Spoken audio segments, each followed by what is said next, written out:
এতিয়া মই মুখ্যমন্ত্ৰীক কৈছো যে আপুনি পৰেশ বৰুৱা ডাঙৰীয়াকে সুধি লওক যে চে গুৰেভেৰা কোন। প্ৰথম কথাটো হ'ল যে শিল্প কলা যিসকলে চৰ্চা কৰে তেখেতসকলৰ নিজা এখন পৃথিৱী থাকে, তেওঁলোকৰ স্বাধীনতা থাকে।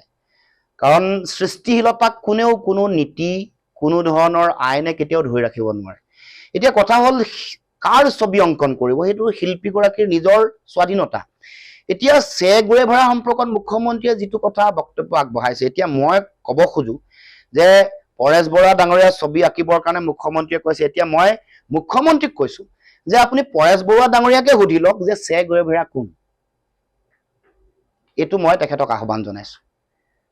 গতিকে মই এই কথাই ক'ব খোজো যে জুবিনদাৰ ছবিখনক মুচি পেলোৱাৰ গোটেই কথাটোৰ লগত মই ভাবো যে কেৱল মাত্ৰ এখন ছবিকে মুচি পেলাব খোজা হোৱা নাই, জুবিনদাৰ আদৰ্শকো আচলতে হত্যা কৰিব খোজা হৈছে, মুচি দিব খোজা হৈছে। কাৰণ এই যে তেওঁ কৈ আহিছিলে যিবোৰ কথা, গছ গছনি কাটিব নালাগে, অবাধে কাটিব নালাগে, উন্নয়ন সাষ্টেইনেবল ডেভেলপমেণ্ট সকলোৱে বিচাৰে, কিন্তু গছ গছনি যধে মধে কাটি যি ধৰণৰ পৰিৱেশ কৰা হৈছে, যি ধৰণে বিভিন্ন ধৰণৰ সাম্প্ৰদায়িকতা সৃষ্টি কৰিছে, যিবোৰ আদৰ্শ জুবিনদাৰ বিৰোধিতা কৰিছিলে, জুবিনদাই যিবোৰ কথা কৈ আছিলে, সমন্বয়ৰ কথা, গছ গছনি ৰোৱাৰ কথা, প্ৰকৃতি জীৱকুলৰ প্ৰতি মৰম দয়া ভাল পোৱা, সমাজত সকলোকে সমান দৃষ্টিৰে চোৱা, এই যিবোৰ আদৰ্শ, এই আদৰ্শক নাইকিয়া কৰাৰ যিটো অপচেষ্টা, সেই অপচেষ্টাৰে প্ৰতিফলন ঘটিছে জুবিনদাৰ এই যিখন ফটো, এই ফটোখন মোহাৰি পেলোৱাটো। গতিকে জুবিনদা মানুহৰ হৃদয়ত আছে, হৃদয়ত থাকিব।